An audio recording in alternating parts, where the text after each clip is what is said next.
Welcome to headline story time. Video like பண்ணுங்க, நம்ம சேனலை சப்ஸ்கிரைப் பண்ணிக்கோங்க.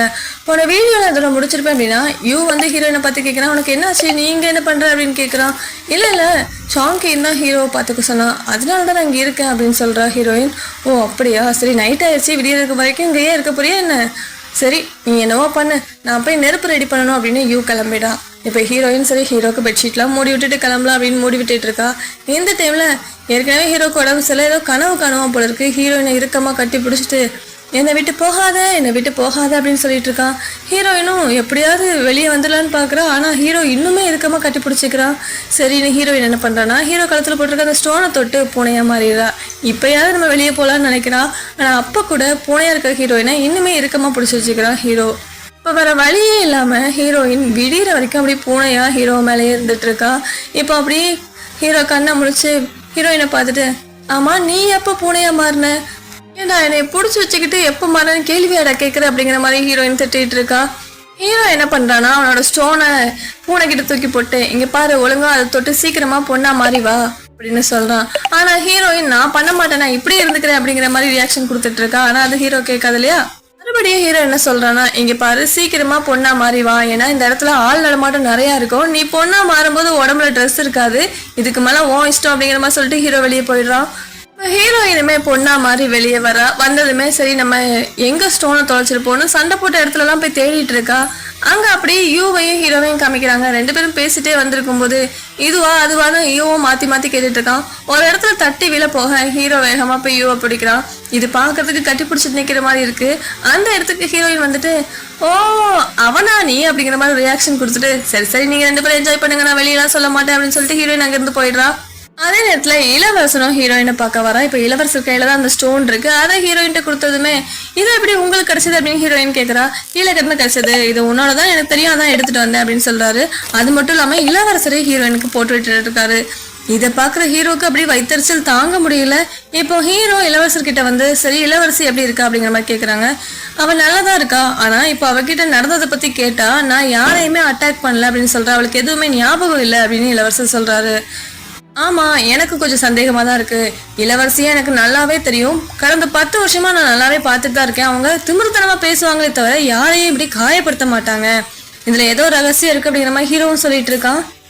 ஆமா எனக்கு கூட அப்படிதான் தோணுது, ஏன்னா அவ கோபக்காரி தான், இந்த மாதிரிலாம் நடந்துக்க மாட்டா அப்படின்னு இளவரசன் சொல்றாரு. இப்பதான் ஹீரோயினுக்கு அந்த பொம்மை ஞாபகம் வந்து, இந்த மாதிரி நான் ஒரு பொம்மை பார்த்தேன், என்ன இளவரசி அட்டாக் பண்ணும்போது இருந்துச்சு, அதே பொம்மை நான் பொம்மை வாங்க போன கடையில இருந்தது, அங்க இருந்தா இளவரசி வாங்கிட்டு வந்திருக்கணும், அந்த பொம்மையில தான் ஏதோ இருக்கு அப்படின்னு ஹீரோயின் சொல்றா. அப்போ இதை பத்தி கண்டிப்பா விசாரிச்சே ஆகணும் அப்படின்னு எல்லாரும் இளவரசியை பார்க்க வராங்க. இளவரசி ஹீரோவை பார்த்ததும் ஓடி வந்து கையை பிடிச்சிக்கிட்டு, நீங்க எப்படி இருக்கீங்க, உங்களுக்கு அடிபட்டுருச்சுன்னு கேள்விப்பட்டேன், யாருன்னு சொல்லுங்க, அவனை அப்படியே பொழந்து கட்டிடலாம் அப்படின்னு சொல்லிட்டு இருக்கா இளவரசி. உன்னை ஹீரோயின் சொல்றா, யாரு வேற யாரு, நீதான் அப்படிங்கிற மாதிரி கை காமிக்கிறா. என்ன மறுபடியும் என்கிட்ட பம்பிலுக்கு வந்துட்டியா, நீ வேணும்னே போய் சொல்ற அப்படிங்கிற மாதிரி இளவரசி சொல்றா. இப்போ ஹீரோ கேட்கறான், நிஜமாவே உங்களுக்கு நடந்த எதுவுமே ஞாபகம் இல்லை அப்படின்னு கேட்கறான். இல்லையே அப்படிங்கிற மாதிரி இளவரசி சொல்றா. எல்லாருமே இளவரசியே குறுகுறுன்னு பாக்குறாங்க. இளவரசியே கேட்கறா, எதுக்கு எல்லாரும் என்ன இப்படி பாக்குறீங்க அப்படின்னு சொல்லிட்டு அங்க இருந்து போயிடுறா. இப்போ ஹீரோயின் ஹீரோவை வெளியே கூட்டிட்டு வந்து, இல்ல எனக்கு இளவரசி மேலதான் டவுட்டா இருக்கு, அவதான் போய் சொல்றான்னு நினைக்கிறேன் அப்படின்னு சொல்றா. இல்ல அதுக்கு வாய்ப்பே இல்லை, நான் அவங்கள பத்தி எனக்கு ஓரளவுக்கு நல்லாவே தெரியும் அப்படின்னு ஹீரோ சொல்றான். இப்போ ஹீரோயின் நேரா ஷாங்கேனை வந்து பாக்குறான். ஷாங்கேன் நான் உங்ககிட்ட ஒண்ணு கேட்கணும், கேட்கவா அப்படின்னு கேட்கறா. சொல்லுமா அப்படின்னு அவனை சொல்லும் போது, இல்ல உங்க தலைவர் வந்து கேவா அப்படிங்கிற மாதிரி ஹீரோயின் கேட்கறா. ஏன்னா அந்த காலத்துல இருக்கவங்களுக்கு கேனா என்னன்னு தெரியாது இல்லையா. அவ புரியாம யோசிச்சுட்டு இருக்கா ஷாங்கேன். கேனா என்ன அப்படின்னு கேட்கறா. அதாவது பையனும் ஒன்னா இருப்பாங்களே, அதுக்கு பேர் தான் கே அப்படின்னு ஹீரோயின் சொல்றா. அட்டி பாவி என்ன பேசிட்டு இருக்க, போட்டு உன்னை பொழந்து கட்டிடு அப்படின்னு ஷாங்கேன் திட்டிட்டு இருக்கா. இரு நான் உன்னை போய் என்னோட தலைவர்கிட்ட சொல்லி கொடுக்குறேன் அப்படிங்கிற மாதிரி ஷாங்கேன் சொன்னதும், ஐயோ அவங்ககிட்ட தயவுன்னு சொல்லாதீங்க, அவன் எனக்கு ஒன்னே போடுவான் அப்படின்னு சொல்லிட்டு ஹீரோயின் சொல்றா. இப்ப அப்படியே ஹீரோயின் ஹீரோவை பார்க்க போறா. ஆனா ஹீரோ இளவரசி என்ன பண்ணிருப்பாங்க, என்ன ஆயிருக்கும் அப்படின்னு யோசிச்சுட்டு உட்காந்துருக்கும் போது ஹீரோயின் கேட்கிறா, என்னாச்சு, என்ன யோசிச்சுட்டு இருக்க, என்கிட்ட சொல்லு, நான் கண்டிப்பா உனக்கு அதுக்காக ஹெல்ப் பண்றேன் அப்படிங்கிற மாதிரி ஹீரோயின் சொல்லிட்டு இருக்கா. எனக்கு ஒண்ணுமே புரியல அப்படின்னு ஹீரோ சொல்றான். சரி நான் கிளம்புறேன் அப்படின்னு ஹீரோயின் கிளம்ப போறா. இப்போ ஹீரோயினோட கையை பிடிச்சி என்ன சொல்ல வந்து தெளிவா சொல்லிட்டு போ அப்படிங்கிற மாதிரி சொல்றான். இல்ல யூவும் கட்டி பிடிச்சிட்டு இருக்கிறத நான் பார்த்தேன், நீங்க 2 பேரும் லவ் பண்றீங்க தானே, இந்த காலத்துல அதை பத்தி யாரும் புரிஞ்சுக்க மாட்டாங்க தான், ஆனா வருங்காலத்துல அதெல்லாம் ஓகே அப்படின்னு சொல்லிடுவாங்க, வேணா சொல்லு, உனக்கு நான் ஹெல்ப் பண்றேன் அப்படின்னு ஹீரோயின் சொல்லிட்டு இருக்கா. இதை கேட்டு டென்ஷன் ஆன ஹீரோ, இங்க பாரு அப்படின்னு ஹீரோயினோட கண்ணத்தை பிடிச்சி, எனக்கு பசங்களை இல்ல பொண்ணுங்களை தான் பிடிக்கும் புரியுதா அப்படிங்கிற மாதிரி திட்டிட்டு இருக்கான். அந்த நேரத்துல கரெக்டா யூ உள்ள வரா. ஐயோ நான் எப்ப பார்த்தாலும் தப்பான நேரத்திலே வரேனே அப்படின்னு அவன் திரும்பி போயிடுறான்.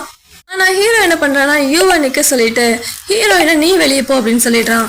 இப்ப யூ ஹீரோ கிட்ட என்ன சொல்றான்னா, ஆமா உங்களுக்கு அந்த பொண்ணை ரொம்ப பிடிச்சிருக்கு போல சார் தெரியுது, அதனால நான் வேணா கல்யாணத்துக்கு அரேஞ்ச் பண்ணட்டா அப்படின்னு கேக்குறான். ஏய் ஏற்கனவே இப்பதான் ஒரு பைத்தியம் பேசிட்டு போச்சு, அடுத்த பைத்தியம் நீயுமா, இதுக்கு மேல நீங்க வராதப்போ வேலையை பத்தி பேசுறதுனா உள்ளவா அப்படின்னு சொல்லிட்டு ஹீரோ யூவையும் வெளியே அனுப்பிச்சு விட்டுறான். இப்போ ஹீரோயின் அவன் ரூமுக்கு போனாலே கண்ணாடி முன்னாடி உட்காந்துட்டு, அப்போ ஹீரோவுக்கு பசங்களை இல்லை பொண்ணுங்களை தான் பிடிக்குமா அப்படின்னு ரொம்ப சந்தோஷப்பட்டுட்டு இருக்கா. அதுக்கப்புறம் தனக்கு தானே, ஆமா இப்போ எதுக்கு நம்ம சந்தோஷப்படுறோம், நம்ம தான் அந்த 5 கலர் கல்லை தேடிட்டு நம்மளோட ஊருக்கு போயிடுவோமே, அதனால ரொம்ப நான் சந்தோஷப்படக்கூடாது அப்படின்னு அவளுக்கு அவளே பேசிட்டு இருக்கா. அப்படியே கட் பண்ணி மறுபடியும் ஹீரோயினை காமிக்கிறாங்க. 2 பேரும் அந்த பொம்மை கடைக்கு வந்திருக்காங்க. அங்க இருக்க அந்த கடைக்காரர்கிட்ட, ஆமா இந்த மாதிரி அந்த பொம்மையை வாங்கிட்டு போனது யாரு உங்களுக்கு தெரியுமா அப்படின்னு கேட்கும்போது, இங்க நிறைய கஸ்டமர்ஸ் வராங்க, அதனால யார் யார் அந்த மாதிரி பொம்மை எல்லாம் வாங்கிட்டு போனாலும் எனக்கு தெரியாது அப்படின்னு கடைக்காரர் சொல்றாரு. இப்ப 10 நாளைக்கு முன்னாடி ஒருத்தர் காணாம போயிட்டாருன்னு சொன்னமே, அவர் இந்த கடைக்கு வந்திருக்காரு அப்படின்னு கேட்கும்போது, ஆமா ஒரு 10 நாளைக்கு முன்னாடி வந்துட்டு அவரும் பொம்மை தான் வாங்கிட்டு போனாரு அப்படின்னு கடைக்காரர் சொல்றாரு. அதே நேரத்துல ஹீரோயினும் அப்படியே அந்த இடத்த சுத்தி சுத்தி பார்த்துட்டு இருக்கான். அங்க ஒரு இடத்துல மரக்கட்டைகள் நிறைய அடுக்கி வச்சிருக்காங்க. அதையே ஹீரோயின் ஒரு மாதிரி குறுகுறுன்னு பார்த்துட்டு இருக்கா. இப்ப அப்படியே கட் பண்ணி இளவரசியை காமிக்கிறாங்க. இளவரசி ஒரு பொம்மை வாங்கினாலையா, அந்த பொம்மையை நிறைய துணியெல்லாம் போட்டு சுத்தி அவளோட பனிப்பெண்கிட்ட கொடுத்து இதை தூக்கி தூர போட்டு வந்து அப்படின்னு சொல்லி கொடுத்து விடுறா. பனிப்பெண்ணும் வெளியே வந்து அதை தூக்கி எறிறா. அந்த நேரத்துல அங்க யாரோ ஒருத்தர் வந்து அந்த பனிப்பெண்ணை கொண்டு போட்டுடுறாங்க.